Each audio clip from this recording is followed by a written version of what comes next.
Salut à tous, on se retrouve aujourd'hui pour parler du Paris Saint-Germain ce mercredi 20 décembre et on commence tout d'abord avec le dernier match de cette année 2023, ça qui a eu au moins plus de 60 matchs pour Paris depuis janvier jusqu'à là, c'est le dernier de cette année 2023, c'est au Parc des Princes, c'est ce soir 21h le coup d'envoi, c'est la réception du FC Metz pour cette ultime journée de cette année 2023. Donc tout d'abord, avant de parler du match, tout ça, on va revenir sur le dernier entraînement pour voir si tout s'est bien passé, s'il n'y a pas eu de blessure dernière minute.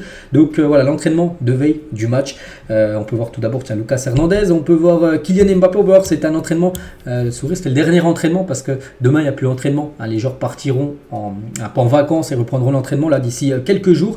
On peut voir Mbappé, on peut voir Luis Enrique aussi, on peut voir en gros toute l'équipe. Bien sûr, Warren Zaïre était bien sûr aussi présent, Randal Kolo Muani ou même Mukele, donc voilà, même Gonzalo Ramos qui est de retour à l'entraînement, lui qui avait une grippe là il y a quelques jours, donc il était présent également lors de l'entraînement hier. Et concernant le point médical avant ce PSG Metz, donc quels sont les joueurs qui ne seront pas disponibles? Donc Fabien Ruiz tout d'abord poursuit sa rééducation de l'épaule droite, souvenez-vous c'était blessé, c'était contre l'équipe du Havre, il ne sera pas dispo pour le match de ce soir. Nuno Mendes, bon lui on le savait aussi, continue son protocole de soins, il devrait faire son retour, c'est au mois de février normalement. Nuno Mendes, Keylor Navas toujours des douleurs au dos, donc pas dispo ce soir, victime d'une petite alerte. Dembélé les gars, Dembélé c'est officiel. Voilà, pourtant on pensait qu'il allait jouer, non il ne sera pas là les gars. Ousmane Dembélé c'est sûr parce qu'il est dans le point médical de l'équipe avant cette rencontre. La même chose les gars pour Arnaud Tenas, on peut voir touché à l'épaule droite contre Lille, donc il sera préservé pour le match contre Metz. De toute façon Donnarumma n'est plus suspendu, donc Donnarumma retrouvera sa place de titulaire pour un match de Ligue 1, il avait été suspendu pour les deux dernières rencontres de Ligue 1. Et bien sûr Kimpembe aussi, Kimpembe qui est également aussi forfait pour le match. Donc voici tous les forfaits, sinon normalement tous les autres joueurs sont bien sûr disponibles pour la rencontre de ce soir. Et regardez, c'est l'ultime journée de Ligue 1 et par exemple ceux qui suivent le PSG, donc le PSG contre Metz. Donc l'équipe de Nice joue contre Lens, Nice qui est 2 ou 3e, je crois 2e. Donc voilà, ils peuvent lâcher les points l'équipe de Nice parce que Lens c'est quand même une belle équipe. Monaco se déplace à Toulouse aussi, peuvent peut-être lâcher des points l'équipe de Monaco. Et Lille, un 4e, ils sont Lille, je les cherche. Voilà, ils vont à Strasbourg, qui est toujours aussi un stade compliqué. Donc voilà, le PSG, les gars, il y a vraiment moyen de faire quelque chose ce soir. Déjà, le PSG a 5 points d'avance sur l'équipe de Nice. Donc voilà, si Nice, Monaco, Lille font une contre-performance, le PSG pourrait encore plus creuser l'écart à la fin de cette année de 2023, bien sûr, niveau classement. Toujours sur ce match de ce soir, donc le coach Luis Enrique était bien sûr en conférence de presse et comme d'habitude, la veille bien sûr du match, on va revenir sur ce qu'il a pu dire. Donc tout d'abord, je change beaucoup de 11 de match car j'ai beaucoup de bons joueurs, chacun doit mériter sa chance, je veux donner confiance à tous les joueurs. Donc voilà, ce soir ça se peut qu'encore il y a beaucoup de turnover en gros pour ce dernier match de l'année. Il a également dit, oui j'ai dit que mon équipe sera plus forte dans 2 mois et je le pense sincèrement, je peux me tromper et si je me trompe je serai critiqué, je le sais. Pour ce dernier match de l'année, je vais offrir une victoire à nos supporters afin que tout le monde puisse passer les fêtes tranquillement. On l'espère bien sûr, c'est vrai que ce serait mieux de finir l'année avec une victoire qu'une défaite ou un match nul. N'oubliez pas que le prochain match du PSG officiel sera aussi un match à domicile, parce que ça sera le trophée des champions, ça sera bien sûr contre l'équipe de Toulouse où là il y aura un titre au bout du match à aller chercher. Je suis content du tirage, il y a une question par rapport au tirage, la Real Sociedad, il a dit car j'avais très envie de retourner en Espagne pour retrouver nos proches, on connaît bien cette équipe de la Real Sociedad, ils finissent premier devant l'Inter qui a gagné la Ligue des Champions, ils ont les idées claires, ça sera des matchs très difficiles pour nous bien sûr, même si la plupart, il n'a pas dit, voilà, on est vraiment très content, tout ça. Enfin, il a dit, je suis content parce qu'il retourne en Espagne, mais il n'a pas dit que ça va être facile. Ça serait une erreur de dire ça, là, tu prends un karma, puis là-bas, la Real Sociedad, ils entendraient dire ça, que ce serait facile contre eux, tout ça. Non, voilà, il faut dire, voilà, on sait que ça sera de toute façon difficile. Maintenant, le PSG, sur le papier, pour moi, est bien meilleur que l'équipe de la Real Sociedad. Maintenant, il faut le montrer, bien sûr, sur le terrain. Nous sommes au début de notre parcours en tant que staff, une nouvelle étape pour le club avec le grand nombre de joueurs qu'on a recrutés cet été. Avec le nouveau campus PSG, moi, je suis plus que satisfait de ce début de saison. Le fait d'avoir un gros groupe de Champions League a été un avantage pour nous. On est premier du classement, c'est bien, mais le plus dur reste à faire. C'est vrai que là, cette saison, gros groupe de Ligue des Champions, puis le 8e, on va dire, c'est plutôt abordable que souvent le PSG a des poules de Ligue des Champions, on va dire, plutôt facile entre guillemets, puis dès le 8e c'est un gros adversaire au programme. C'est que là c'est un petit peu inversé. Ce serait bien que ce soit tout le temps comme ça, enfin que le PSG déjà au moins se qualifie pour les 8e.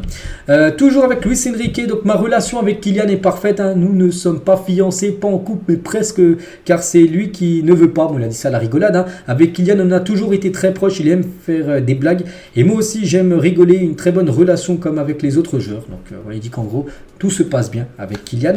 Mbappé, et toujours avec Kylian, hein, qui va avoir 25 ans, bon, il les a aujourd'hui, on en parlera tout à l'heure, hein. Il est très jeune, il a l'âge de mon fils, hein. J'espère qu'il va avoir encore beaucoup de succès individuel et collectif, hein. J'espère que ça pourrait être ici au PSG, c'est une chance de l'avoir au-delà des chiffres, hein. Ce qu'il apporte, il est au sommet du football mondial, bien évidemment, hein, Kylian, hein, il y en a qui pensent qu'actuellement c'est le meilleur joueur du monde, il y en a qui le voient deuxième, troisième, et voilà, c'est un top player tout simplement, Kylian Mbappé.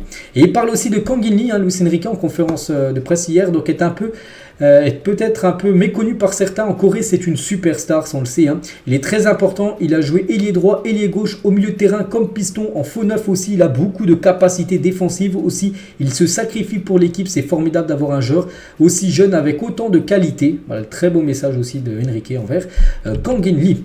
Concernant le groupe, enfin déjà le groupe, plutôt la composition de départ, ça pourrait ressembler à ça, la dernière compo pour le dernier match du PSG sur cette année. Donc Donnarumma au but, hein, de toute façon Arnaud Tenas et Keylor Navas ne sont pas là. Donnarumma sera titulaire. Mukele pourrait commencer défenseur gauche avec Danilo, Marquinhos et Achraf Hakimi défenseur droit. Milieu de terrain, Zeremri, Vitinha et soit Bradley Barcola ou Kang In Lee. Voilà, bon, ça sera à définir, hein. Et devant Mbappé, ailier gauche, Kolo Muani devrait commencer en poste de numéro 9. Et milieu ou ailier droit plutôt, Asensio les gars. Asensio devrait être le remplaçant de Dembélé. C'est vrai que ça se ferait plaisir pour Asensio.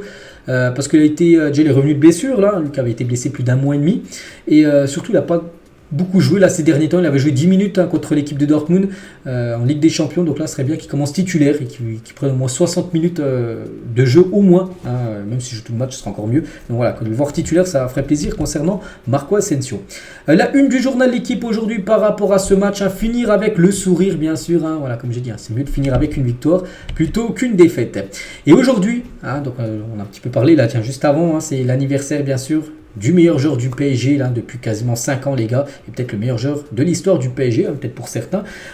Donc c'est Mbappé les gars, il fête aujourd'hui ses 25 ans seulement. Kylian, il est né le 20 décembre 1998, donc il fête ses 25 ans aujourd'hui. Donc bon anniversaire à lui, donc à seulement maintenant 25 ans et après avoir terminé meilleur buteur de Ligue 1 pendant 5 saisons consécutives, et très bien parti pour de nouveau remporter ce prix du meilleur buteur, hein, qu'on voit déjà qu'il a 16 buts, et le deuxième meilleur buteur, Akor Adams, joueur de Montpellier, est à 7 buts, il a déjà quasiment plus du double, mais Mbappé, donc il devient bref le meilleur buteur de l'histoire du PSG. C'était en mars 2023 et actuellement il a plus de 231 buts, hein. Je crois que l'ancien record c'était Cavani, hein, qui a 200 buts pile poil. Donc il est déjà 231 Kylian. Voilà, bien sûr, on lui souhaite un très bon anniversaire et on souhaite qu'il reste le plus longtemps possible du côté du PSG. Un petit rappel, hein. Dans 6 mois et 10 jours exactement, c'est la fin de son contrat du côté de Paris. Et Mbappé, donc actuellement il a 50 buts, on peut voir qu'il est au même niveau que Ronaldo et Erling Haaland pour finir meilleur buteur de l'année 2023. Voilà, Mbappé, si par exemple soir, je sais pas, il nous met un triplé, est-ce que ça peut être jouable là pour Mbappé, voilà, pour finir en beauté, il pourrait peut-être finir l'année meilleur buteur. Donc là c'est club plus sélection, donc voilà, on lui souhaite bonne chance bien sûr à Kylian.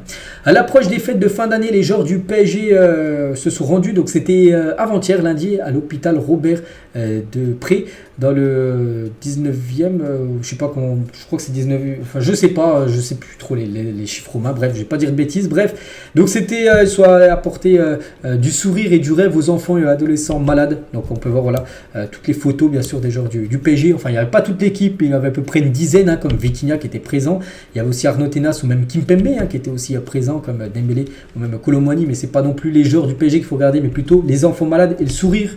Hein, bien sûr, c'est très content d'accueillir les joueurs du PSG qui sont venus avec des cadeaux, hein, des maillots, tout ça qu'ils ont pu offrir aux jeunes. Donc il y avait Lucas Hernandez, il y avait aussi Fabien Ruiz ou même Marquinhos, hein, qui était également présent.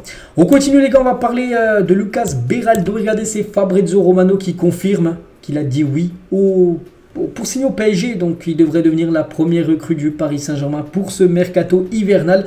Donc hier ça a peut-être erreur de ma part hier, je pensais que c'était un joueur attaquant. Bon, c'est vrai que j'avais pas trop regardé son profil. J'ai regardé son profil, c'est plutôt un défenseur central, Beraldo. Voilà, donc il est tout jeune hein, et il devrait s'engager pour 20 millions d'euros plus 5 millions de bonus. Hein, ça a été confirmé par Fabrizio Romano aussi, par Foot Mercato aussi, un très Santi Auna qui gère. Hein, page de Foot Mercato très fiable à au niveau info transfert. Donc voilà, ce joueur devrait être la première recrue du côté de Paris. Et on parle aussi de Moscardo.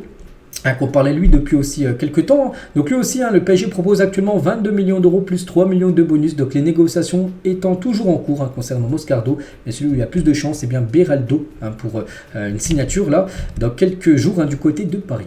La femme d'Alexandre Letellier donne des nouvelles, un gros soutien à la famille, donc je vous remercie infiniment pour tous vos messages, nous allons bien physiquement, parce que hier j'en ai parlé les gars, avec Letellier, ce qui s'est passé, lui, sa femme et ses 2 enfants qui ont été séquestrés et cambriolés hein, dans la nuit dernière, donc voilà, elle a envoyé un message pour dire qu'ils vont bien physiquement, tout ça, donc ça c'est une bonne nouvelle. Donc concernant Letellier, je pense pas qu'il soit présent pour le match de ce soir, enfin j'en sais rien, je n'ai pas vu le groupe, mais on lui envoie bien sûr beaucoup de force, ainsi qu'à sa famille.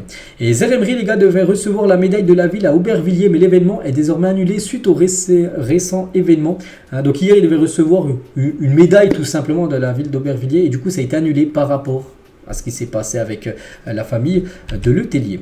Une petite info concernant Kimpembe, ça c'est plutôt un gros coup dur hein, pour le défenseur français. Il est bel et bien probable hein, que Presnel Kimpembe se fasse opérer de nouveau.